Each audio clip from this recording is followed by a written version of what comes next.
안녕하십니까, 이 실장입니다. 이제 출고 전에 본체 가공 작업했고 이제 조립 남은 상태예요. 바닥끈 다 꼈고 속에 레디얼 패턴 다 꼈고요. 그래서 본체 가공, 입수부를 제가 껴놨기 때문에 이거밖에 안 돼요. 잡히고요. 되게 무거운 쉐이퍼라고 말씀드렸죠. 네, 여기도 잡히고요. 여기도 잡혀요. 자, 모든 부분이 다 잡히게 놨고 세낙을 파트 1에서 나왔듯이 관절, 윗벽, 아랫벽 다 맞춰놨어요. 자, 지금부터 이제 조립을 시작할 거예요. 자, 조립을 하면서 말씀드릴게요. 이 글러브 패턴은 12인치 패턴이긴 한데 조금 컴팩트한 느낌이 드실 수도 있어요. 그리고 손가락들도 좀 얄쌍하게 빠져 있고요. 근데 이제 이 손이 좀 크신 분이나 바닥이 넓으신 분들은 선택하실 때 좀 고민을 한번 해보셔야 될 패턴 중에 하나예요. 입수부의 타이트함이나 바닥 팜의 폭이 좀 손이 정말 라지 엑스라지 되시는 분들은 이 패턴을 쓰실 때 좀 고민 한번 해보시고요. 대신에 손이 좀 작으시고 글러브가 좀 잘 물리는 글러브를 원하신다면 이 패턴 괜찮은 픽이라고 봐요. 예전에 이 패턴으로 제가 중학교 1학년짜리 학생 오더 글러브 저희 쪽 통해서 진행했었는데 되게 만족해서 썼던 걸로 기억이 나요.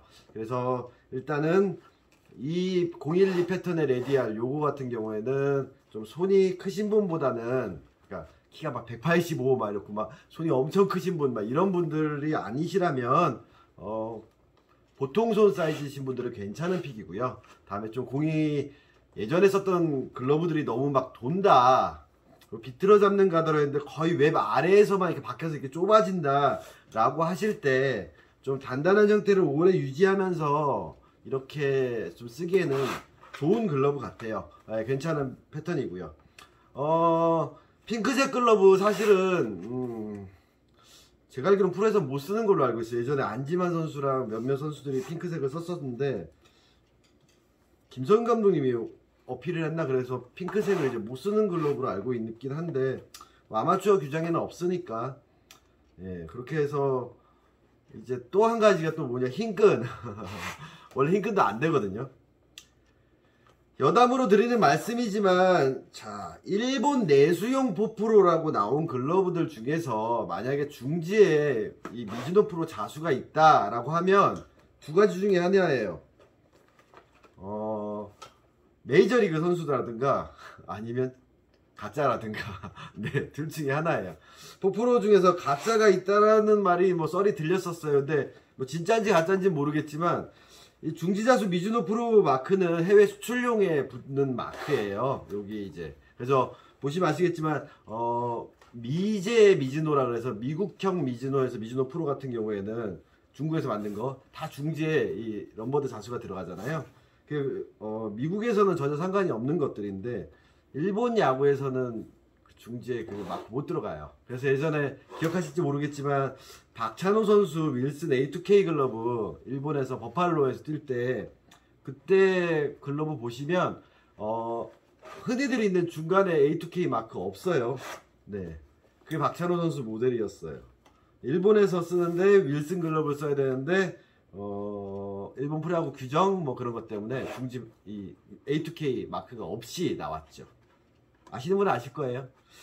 자, 그래서 일단은 핑크 글러브 같은 경우는 왜 이제 뭐 미국이나 뭐 이런 데서 쓰는 경우는 가장 대표적인 게 미국에서는 이제 마더스데이 때문에 핑크색 야구용품을 쓰는 거.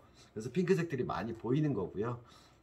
우리나라에서는 선호하는 색깔이 아니고 일본에서 또 핑크를 선호하는 이유는 저는 예전에 영상에서 한번 말씀드렸는데 사쿠라 때문에 벚꽃 색깔이라서 그런지 몰라도 예전에 구보타 쪽이나 이런 쪽에서 핑크색들 손목 아대 핑크색 용품들이 많이 나왔었죠.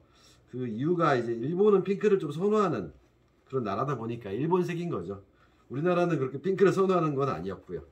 저 개인적으로는 그렇게 핑크를 좋아하지는 않아요. 왜냐면 이제 외국 용병들이 우리나라 선수들 이렇게 핑크 쓰는 걸 보면 좀 그렇게 물어봤더라고요. 저 친구 게이냐고. 네. 미국 서양 사람들 생각해서 남자가 핑크 쓰는 거에 대해서 조금 의아해 한다고 하더라고요. 근데 한때 진짜 많이 핑크가 유행을 했었고요. 근데 뭐 사나인 핑크라는 말도 하시는 분도 있으니까 핑크색도 컬렉션 하시는 분도 있으니까 개인 취향이니까요. 네. 아무래도 이 글러브 보면 타자가 좀 전투력이 떨어지지 않을까요? 네, 그럴 수도 있고요. 자, 지금 이거 조립하면서 설명드리는 이유는 뭐냐면 손가락 간격 맞추는 부분에서 얘기를 드리려고 지금 이 짓을 하고 있는 거예요. 제가 설명을 하면서 이제 끼고 있는데, 어떤 부분에서 설명을 드릴 거냐, 제가 글러브를 조립을 해서 이 손가락 간격을 한번 맞추는 거를 보여드릴게요. 전에 어떤 영상에서 올려놨지만, 이게 만약에 이렇게 타이트해버리면 어떡할까요? 손가락 4개가. 그러면 글러브 조작이 되게 어려워져요. 물론 어떤 글러브들은 정말로 손가락 좀 메이저리그 애들 보면 타이트하게 끼는 경우도 있어요. 그건 본체의 모양에 따른 건데, 이 글러브 같은 경우는 손가락이 타이트해져 버리면 진짜 바닥이 울기 시작할 거예요. 그리고 넓게 벌어져 가야 되는 거 못 가게 막아버리는 거예요. 이 웹은 이미 제가 부드럽게 가공을 다 했어요. 그래서 이렇게 껴놓은 상태고요. 그럼 손가락을 한번 맞춰보자고요. 어느 정도로 맞춰야 될까? 자, 바늘을 이용해서 글러브 끈을 끼고요. 사람 손에는 자가 있다고 말씀드렸잖아요. 그 자의 느낌으로 간격을 보시는 거예요. 그래서 뭐 본인들이 이렇게 글러브 끈을 낄 리는 없지만, 예를 들어서 이제 처음 샀는데 간격이 좀 안 맞는 것 같아. 그래서 간격을 조절하실 때 이제 살짝씩 풀어서 당겨서 한다든가, 아니면 다 풀러서 끈을 부드럽게 만든 다음에 다시 끼실 때는 항상 말씀드리지만, 내 손가락 하나를 손톱 정도를, 손톱 여기까지 있죠? 요 손톱 끝까지 그걸 딱 대주는 거예요. 이렇게. 그 다음에 끈을 끼면 당길 때, 이렇게 당길 때 손가락으로 간격을 좀 맞춰주는 거죠. 이런 식으로 손을 넣고 그 상태에서 형태를 잡아가는 거예요. 이렇게 낄 때는 엄지손가락을 넣으셔도 되고, 어쨌든 간격 하나를 정도 맞추는 거죠. 그랬을 때 이 바닥이 우는지 안 우는지, 그리고 너무 늘어나진 않는지 텐션을 딱 보시고, 내가 가만히 있을 땐 이렇게 되는데 힘을 딱 받았을 땐 끈이 어느 정도 힘을 서로가 의지돼서 받칠 수 있게 간격을 유지해 주시는 거예요. 그래서 이거를 너무 타이트하게 하실 경우에도 안 되고, 너무 느슨해도 안 되잖아요. 그랬을 때 딱 봤을 때 이 간격과 이 손바닥 아랫부분에 우는지 여부, 그 부분을 보시는 거예요.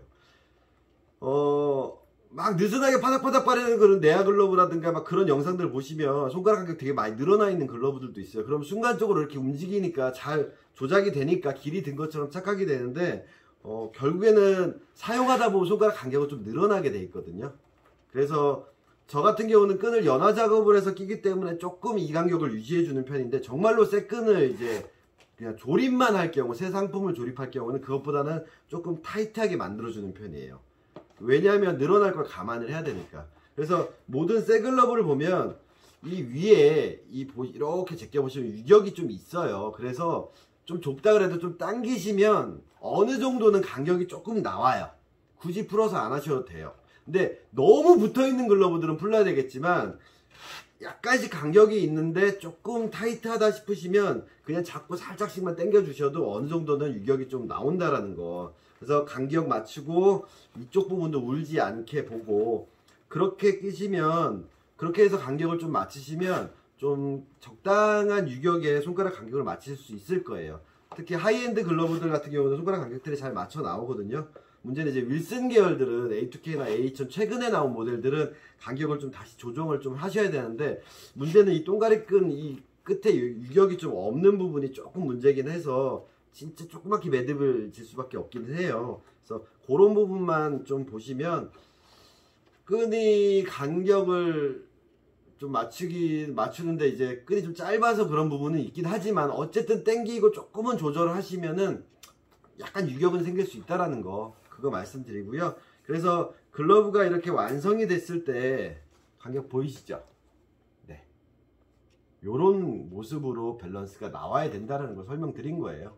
자, 나머지 윗부분은 끊기는 거는 똑같아요. 한 구멍에 두 끈이 나오는 부분에서 신경 쓰셔서 끄셔야 되고요. 그 한 구멍에 두 끈이 나올 때가 이제 문제가 될 거예요. 그게 뭐냐, 한쪽 구멍으로 들어서 똑같은 끈으로 나올 때, 그런 부분에서 너무 세게 당겨지거나 아니면 유격을 넣어버리면 이런 데가 또 벌어지겠죠. 그래서 텐션 적당히 잡아줘야 되는데, 이건 뭐 개인이 하실 건 아니니까, 그래서 손가락 간격 이거 맞춰서 하셔야 된다라는 거고요. 이 끈이 돌돌돌 말리든 안 말리든 뭐 똑같잖아요.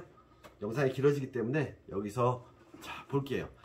충분히 웹을 부드럽게 했는데 웹이 딱딱해지면 어떻게 돼요? 안 움직이죠. 그래서 이걸 굳이 한 방향으로 꼭 접어놓지 마시고요. 이게 전체적으로 부드러웠을 때 싹 폈을 때 쫙 펴지는, 편안하게 싹 오므렸을 때 이렇게 되는, 그게 길이 난 거잖아요. 이 상태에서 오므리는 게 아니라 레디얼 가라잖아요. 물어주면 웹도 물어주면 다 되고요. 네, 관절 1, 2, 2, 1, 1, 2, 2, 1 맞춰주시고 엄지 아랫벽 잡아주시고, 그러면 이런 식으로 잘 쓰실 수 있을 겁니다. 손가락 간격 맞추는 거에 대한 거 보여드렸고요. 손가락 손톱 하나 정도 깊이 넣으면 이 끈까지 내리면 한 개 정도 들어갈 정도까지인데, 그거는 글러브 바닥 요쪽을 보면서 밸런스를 좀 맞추시는 게 좋다라는 거, 새 글러브 사셨을 때 좀 간격이 안 맞으면 조정해서 쓰시는 게 본인이 이제 길들이는 데 있어서 많이 좋다라는 거 말씀드렸습니다. 감사합니다.